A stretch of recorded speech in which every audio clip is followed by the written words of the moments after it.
Assalamualaikum warahmatullahi wabarakatuh. Saya Yuniardea Putri, NIM T2017-153, akan menjelaskan tentang pengaruh penggunaan handphone terhadap hasil belajar pada mata kuliah Bahasa Indonesia yang diampu oleh Bapak Hartono, MPD. Yang pertama yaitu pengertian dari handphone sendiri adalah perangkat telekomunikasi elektronik yang memiliki kemampuan dasar yang sama dengan telepon konvensional saluran tetap, namun dapat dibawa kemana-mana dan tidak perlu disambungkan dengan jaringan telepon menggunakan kabel. Yang kedua yaitu manfaat dari handphone. Selain berfungsi untuk melakukan dan menerima panggilan telepon, ponsel umumnya juga memiliki fungsi pengiriman dan penerimaan pesan singkat. Ada pula penyedia jasa telepon genggam di beberapa negara yang menyediakan layanan generasi ketiga atau 3G dengan menambahkan jasa video phone sebagai alat pembayaran maupun untuk televisionin di telepon genggam mereka. Sekarang telepon genggam menjadi gadget yang sangat multifungsi. Jadi di ponsel tersebut, orang ini dapat mengubah fungsi ponsel menjadi mini komputer. Apalagi di dunia bisnis, fitur ini sangat membantu bagi para pebisnis untuk melakukan semua pekerjaan di satu tempat dan membuat pekerjaan tersebut diselesaikan dalam waktu yang singkat. Lalu yang ketiga ada faktor penggunaan handphone. Yang pertama adalah iklan yang merajalela di dunia pertelevisian dan di media sosial. Iklan seringkali mempengaruhi remaja untuk mengikuti perkembangan masa kini, sehingga hal itu membuat remaja semakin tertarik bahkan penasaran akan hal baru. Yang kedua yaitu gadget menampilkan fitur-fitur yang menarik.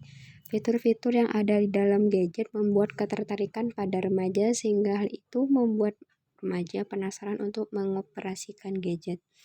Yang ketiga, kecanggihan dari gadget. Yang keempat, keterjangkauan harga gadget.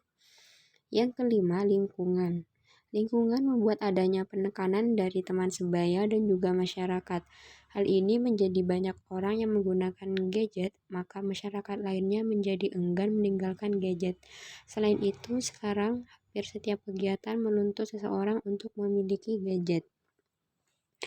Yang keenam, ada faktor budaya, ketujuh faktor sosial, dan yang terakhir yaitu faktor pribadi.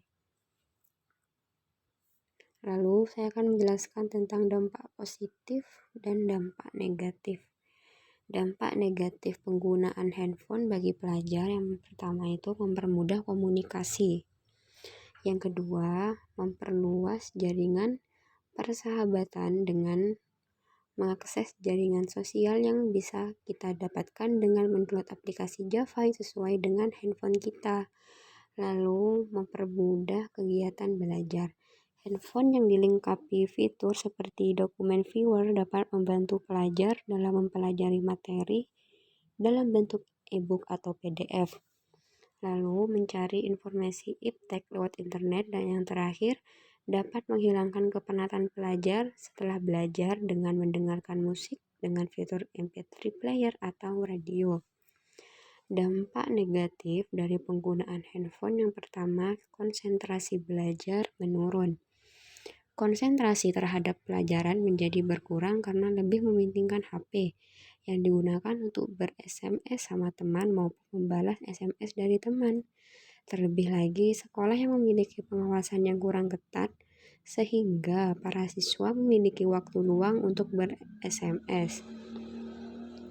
Bermain game saat guru menjelaskan pelajaran merupakan bukti nyata bahwa HP ini mudah mengalihkan perhatian peserta didik terhadap pelajaran. Yang kedua, mengganggu perkembangan anak.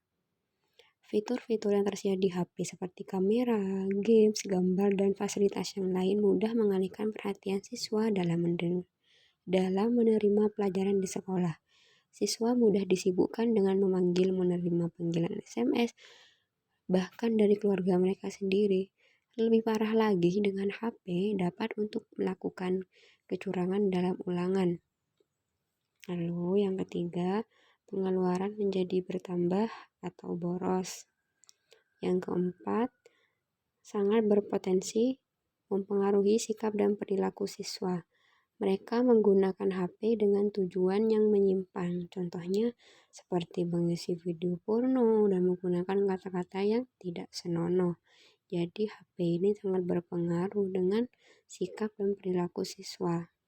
Lalu yang terakhir, membentuk sifat hedonisme pada anak atau pelajar. Ketika keluar gadget terbaru yang lebih canggih, mereka pun pasti akan merengek-rengek meminta kepada orang tua. Padahal mereka sebenarnya belum memahami benar manfaat setiap fitur baru secara menyeluruh. Lalu upaya apa yang kita harus lakukan? Yang pertama itu profesionalisme guru di dalam pelajaran. Profesionalitas guru sangat berperan dalam proses pembelajaran. Hal ini memungkinkan karena kemampuan guru dalam mengelola kelas serta menyampaikan materi pembelajaran dengan menggunakan teknik-teknik pembelajaran tidak membosankan pelajar sehingga pelajar menjadi antusias dalam mengikuti materi-materi pembelajaran. Dengan demikian dapat meningkatkan prestasi belajar pelajar. Lalu adanya pelarangan penggunaan handphone pada waktu-waktu tertentu. Pelanggaran pemakaian handphone pada saat proses belajar mengajar sedang berlangsung sangatlah efektif karena pelajar tidak dapat dengan luasa tukar-menukar jawaban. Bila mana guru memberikan kuis, alhasil pelajar memiliki kesadaran untuk meningkatkan kualitas dirinya melalui proses pembelajaran yang sedang berlangsung. Lalu ada peran serta orang tua dan masyarakat, ada kesadaran dari setiap pelajar, dan yang terakhir pengetahuan pelajar tentang efek penggunaan handphone. Selanjutnya, pengertian dari hasil belajar. Hasil belajar ialah pengalaman yang telah didapatkan siswa setelah siswa menerima pembelajaran.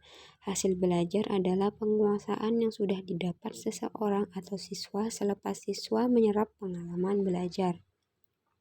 Sedangkan menurut Rusman, hasil belajar merupakan sejumlah pengalaman yang diperoleh oleh siswa yang mencakup ranah kognitif, afektif, dan psikomotorik.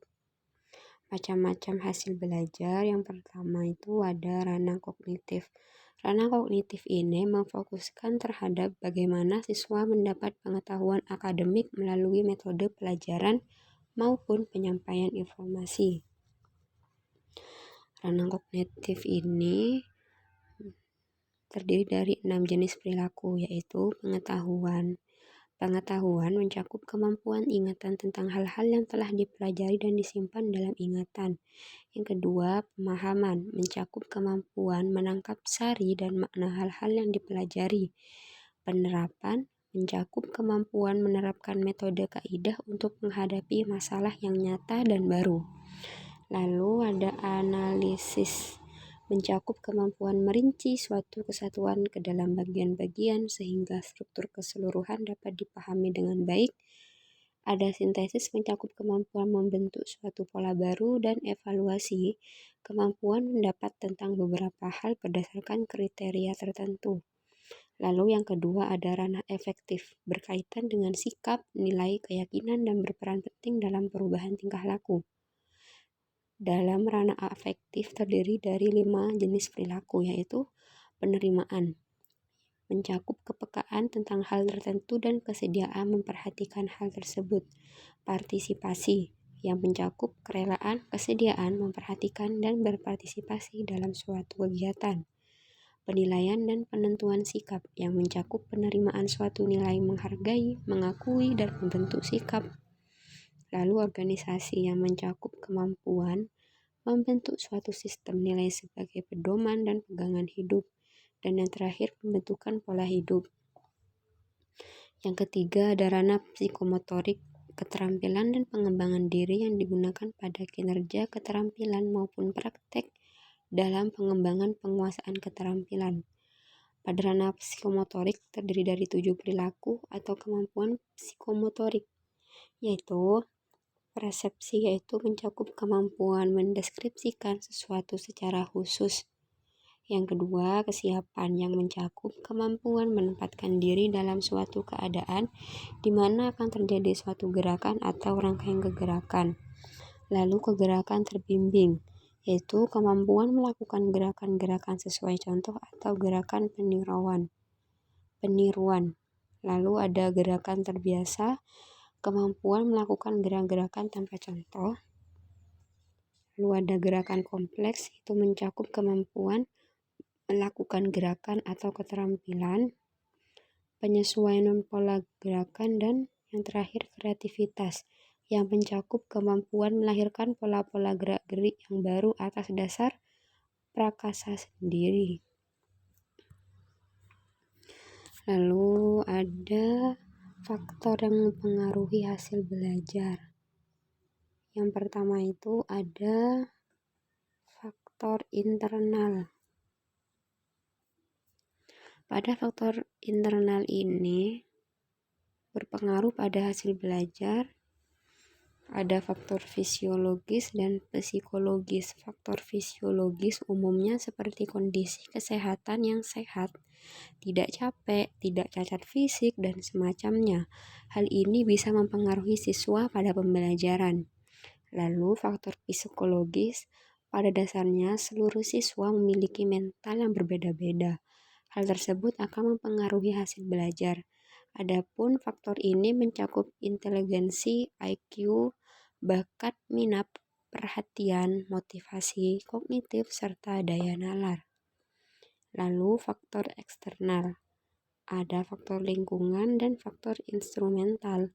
Faktor lingkungan akan berdampak pada hasil belajar termasuk fisik dan sosial. Lingkungan alam seperti suhu, kelembaban. Belajar siang hari dalam ruangan dengan ventilasi udara kurang bagus tentu berbeda dengan belajar pada saat pagi hari, di mana udara sejuk dan siswa akan lebih mudah memahami. Lalu faktor instrumental, keberadaan dan penggunaannya didesain sesuai hasil belajar yang diinginkan. Diharapkan bisa berguna seperti sarana agar tujuan belajar yang sudah direncanakan tercapai. Faktor ini meliputi kurikulum, sarana, dan guru.